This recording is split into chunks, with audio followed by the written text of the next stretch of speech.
Dear Sophie, my neighborhood goes all out for Halloween. I'm planning to use pumpkins, but I'd love for my house to stand out. What can I do to my front door that no one else will have? Not spooky enough in Spook City, Colorado.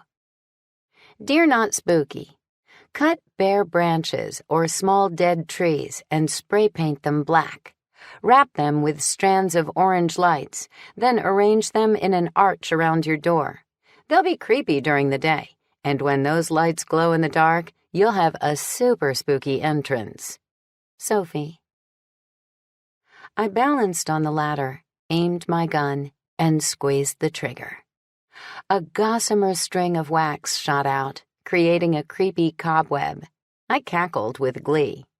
Pointing the gun at the gauzy black curtain covering the front window of the haunted house, I let fine threads fly. In seconds, it looked like no one had cleaned the place in years. A shout upstairs interrupted my fun. It had to be my neighbor, Frank Hart. I stepped off the ladder. "Frank?" A thud upstairs worried me. Had he fallen? I dashed to the foyer in time to see Frank slam against the built-in bookcase at the top of the stairs and stumble down. "Frank, are you okay? What happened?" He brushed past me as though I wasn't there, fumbled with the door handle, yanked the front door open, and staggered out to the sidewalk. His chest heaved as he gasped for air and stared up at the windows on the second floor of the haunted house. The skin on his face had turned ashen. "Frank!" I hurried down the few steps to the brick sidewalk. He blinked at me, and his Adam's apple bobbed.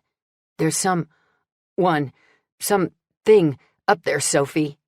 A tall runner in his 30s, Frank owned a wine and cheese shop in Old Town. He generously and most enthusiastically donated time to the creation of a community haunted house. I'd never thought of him as skittish.